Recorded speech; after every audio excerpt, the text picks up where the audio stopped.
Bine v-am regăsit, dragii mei din Zodia Scorpion, oriunde v-ați afla. Bine ați revenit, bine ați venit atât dragilor mei abonați, cărora le mulțumesc din suflet pentru răbdarea pe care voi ați avut în ultima perioadă, când nu am putut publica, cum de asemenea bine ați venit celor care sunteți poate pentru prima oară aici pe canalul meu Tarot Flor de Loto. Azi voi face, așa cum am obișnuit, o lectură atemporală, fără limită de timp, o lectură pe care voi să o puteți urmări oricând doriți sau atunci când apare în viața voastră. Desigur, dragii mei din Scorpion, nu uitați un aspect important. Voi sunteți constructorii propriei voastre vieți, așa că vă rog din suflet să luați decât acele mesaje care vor rezona cu voi, iar restul lăsați-le să zboare în univers, pentru că sigur sunt pentru alte energii, alte persoane care într-o mai mică sau mai mare măsură au o legătură cu Zodia Scorpion. Așa că, dragilor, haideți să începem și să vedem care este energia în acest moment pentru dragii mei din Scorpion.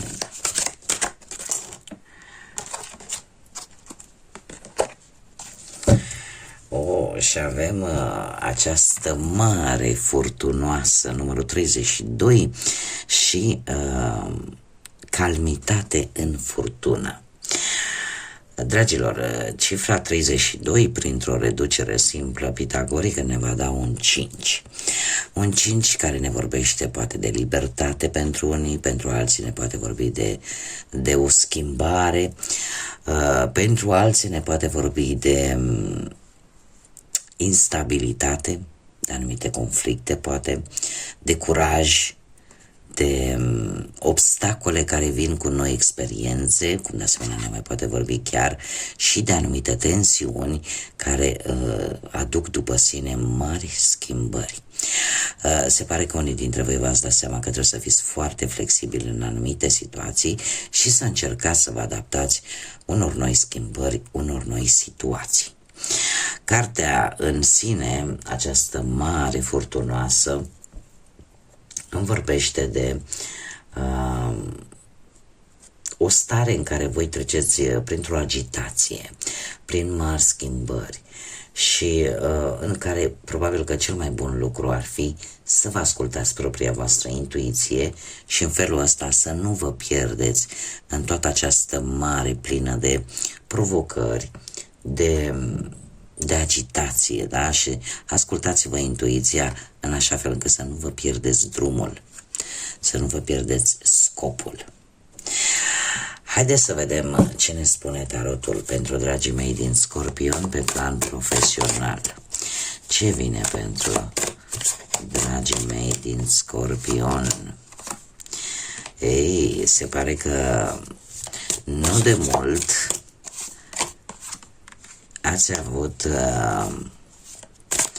ați reușit să faceți față pe plan profesional destul de multor provocări. Cumva cu acest 2 de monede ați fost destul de preciși și foarte atenți, poate pe un anumit job, poate pe o anumită situație profesională, da, sau pe cariera voastră, și cumva nu v-ați înșirat așa și stânga și dreapta.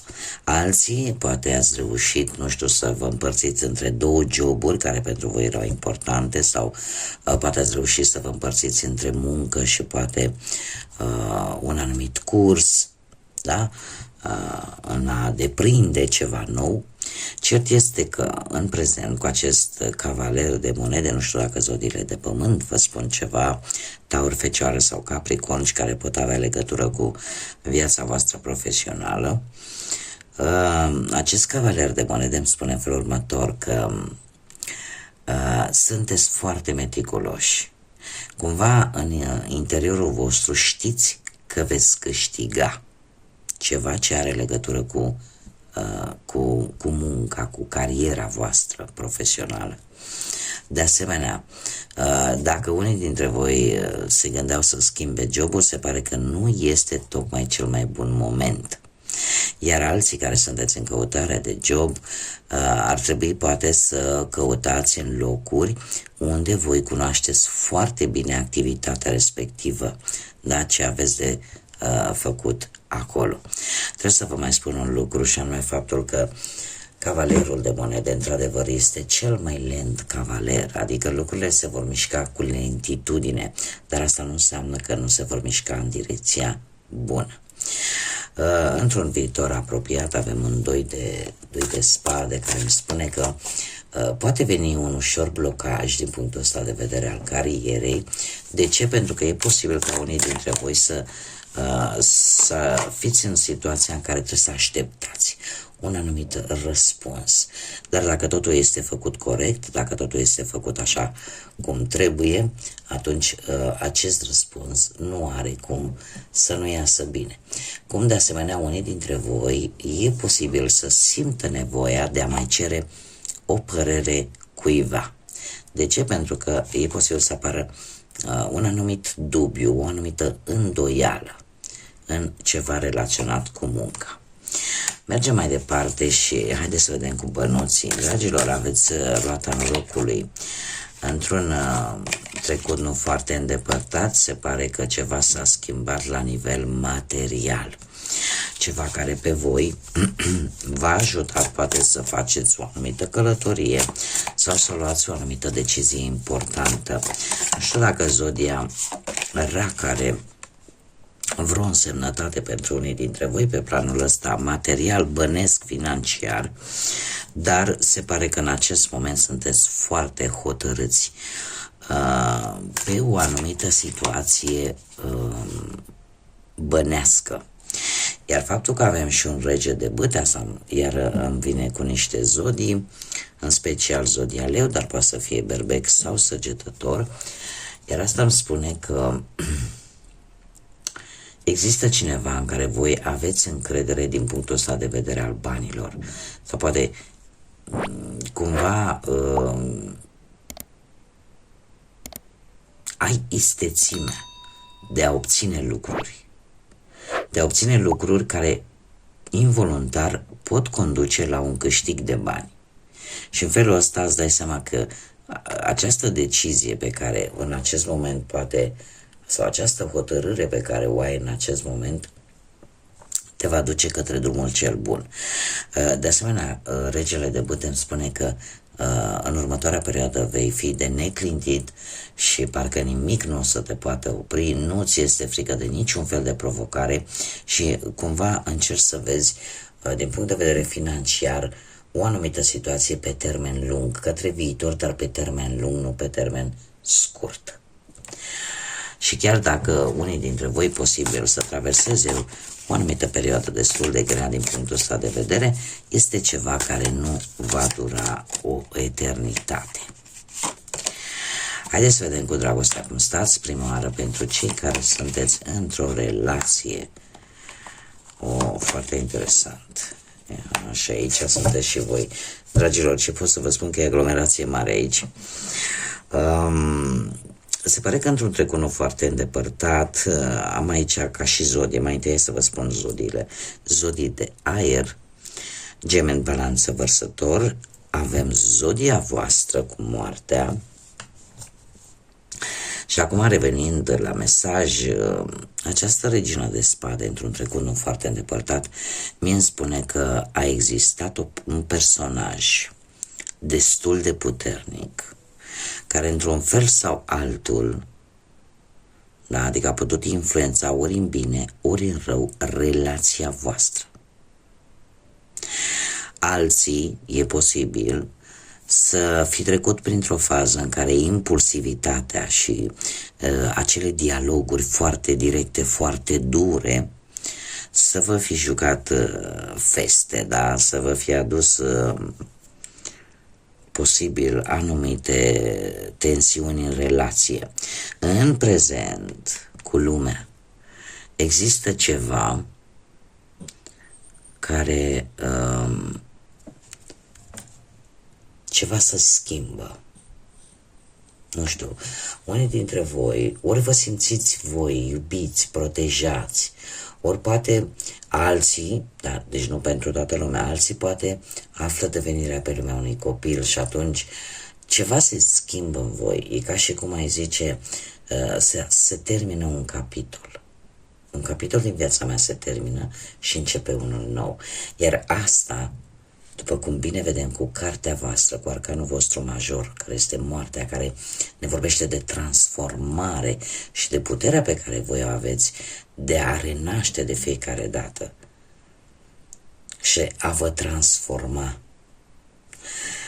Se spune despre scorpioni ca și zodie, la modul general se spune că este cea mai mistică zodie din întreg zodiacul, tocmai pentru această putere de a se regenera, de a găsi forța, acea forță și acea energie, culmea, din toate lucrurile negative care vin în viața sa. Așa că, în acest moment, într-adevăr, transformarea a început. De ce? Pentru că anumite lucruri care existau în relația voastră cumva au ajuns la finalul său firesc. Acum putem vorbi de lucruri negative, nu? În general, lumea ne vorbește de lucruri negative. Ceva negativ se termină, ceva pozitiv începe. Iar asta nu va face altceva decât să vă aducă acea transformare cu care voi de-al minteri sunteți deja obișnuiți și sunteți dispuși să o faceți, care nu e lucru mare. Ce-ar mai fi de spus? Că dacă, de exemplu, și sunt sigură că voi o să faceți, vor apărea anumite schimbări în relația voastră, dar din câte văd eu aici sunt schimbări pozitive pentru voi. Totuși, acest personaj de aici las la latitudinea voastră și în funcție de situația fiecăruia dintre voi să vedeți dacă într-adevăr a avut o contribuție negativă sau pozitivă pentru relația voastră. Mergem mai departe și haideți să vedem pentru cei care sunteți singurei. Cei care sunteți singurei, poate în urma văduviei, în urma divorțului sau unei separări, sau poate pur și simplu nu ați reușit să vă găsiți jumătatea. Dragilor, am aici zodia Balanță, poate vă spune ceva, dar nu e obligatoriu, eu fac datoria să vă spun. Cert este că cu acest as de bâte e posibil să existe o anumită atracție fizică foarte intensă cu o anumită persoană, care poate sau nu să aibă legătură cu zodia Balanță sau cu cineva care poate lucra, nu știu, în domeniul ăsta al justiției sau într-o instituție a statului, sau poate poartă o anumită uniformă specifică, da, asta așa mici amănunte. Cert este că există într-adevăr, așa cum am mai spus, o atracție, o chimie foarte intensă. Justiția din prezent mie îmi spune că cumva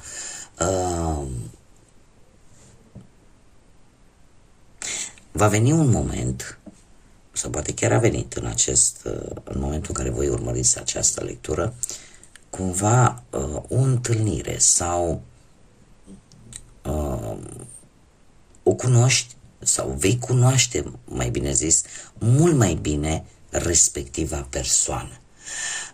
Justiția, de asemenea, îmi vorbește de echilibru. De echilibru și de cauză și efect. Toată această atracție va avea un efect care implicit, într-un viitor apropiat cu acest 8 de monede, poate să vă aducă, cum să spun eu, o schimbare destul de benefică, pe care poate chiar tu ți-o doreai. Și eu aș mai spune că posibil unii dintre voi să îmbinați utilul cu plăcutul.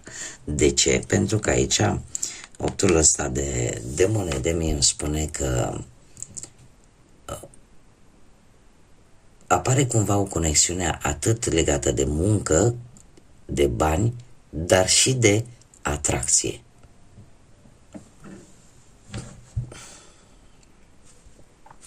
Și poate unii dintre voi ar trebui să încercați în următoarea perioadă, totuși, să nu fiți absorbiți atât de tare de lucrurile astea lumești, cum ar fi bănuții sau o anumită carieră, da? Adică cu mici pauze, da? Pentru că ce e mult nu e bun și aici mi apare o atenție la detalii. Nu vă lăsa nimic să vă scape, niciun fel de detaliu în ceea ce privește această persoană sau relația pe care voi o să vreți să o începeți. Da? Va fi o atenție destul de mare pe acest lucru. Haideți să vedem ce mesaj am pentru voi, dragilor. Ia uite ce avem aici. Da, lăsați un pic, faceți-vă timp și pentru voi. Și pentru ceea ce vă caracterizează pe voi, acea pasiune și acea magie pe care o emanați din punctul ăsta de vedere emoțional, sentimental. Și avem aici, lasă-te purtat de pasiune. Scoateți din minte și lasă ca focul să intre în interiorul tău. Atenția foarte mărită vis-a-vis de oameni și de activități, de anumite activități, te poate face să aprindă acea pasiune, așa că lasă-te purtat de curent. Este de fapt un îndemn de a lăsa un pic partea asta neapărat rațională. În general, zodia Scorpion este renumită pentru faptul că în momentul în care are ceva de rezolvat, sapă foarte adânc, se duce la cele mai mari adâncimi, tocmai pentru a rezolva respectiva problemă și a obține acele informații de care are nevoie. Numai că de multe ori mintea îi poate juca feste unui Scorpion. De ce? Pentru că fiind atât de concentrat pe un anumit lucru, tinde să piardă din vedere lucruri foarte simple, lucruri care se văd cu ochiul liber. Tocmai de aceea se vine cu acest mesaj. Lasă-te purta de pasiune. Sunt lucruri în viață care de multe ori poate nu merită nici timpul și nici energia consumată în a profundiza foarte tare. Sunt lucruri simple pe care trebuie să le luăm fix așa cum vin. Așa că fii atent la ce în jurul tău, la oamenii din jurul tău, la activitățile care se desfășoară în jurul tău și în felul ăsta, asta te va înflăcăra, asta va scoate acea pasiune și cumva lasă-te purtat de curent. Da? De ce vine în viața voastră. E ca și cum ai zice, lasă pentru un moment, ia o pauză din punct de vedere mental și lasă-te purtat de emoții și de sentimente. Bun, dragii mei, aceasta a fost lectura pentru voi. Eu vă mulțumesc încă o dată, dragilor mei abonați, pentru tot suportul și pentru toată răbdarea de care dați dovadă de fiecare dată când se mai întâmplă, sunt și om și la mine apar situații urgente pe care trebuie să le rezolv. Eu vă mulțumesc încă o dată pentru această răbdare și, desigur, tuturor scorpionilor vă doresc ca următoarea perioadă să fie o perioadă cât mai liniștită, să reușiți să ieșiți din acest tumult al unor situații care văd că v-au agitat în ultima perioadă, pentru cei care ați rezonat cu aceste mesaje, așa că până data viitoare, când ne vom reîntâlni, tot binele din lume, multă energie pozitivă și nu uitați, fiți pasionali, pentru că știți cum se face. Nimeni nu iubește cum o face un Scorpion. Până la următoarea lectură, desigur, să fiți iubiți, dragilor.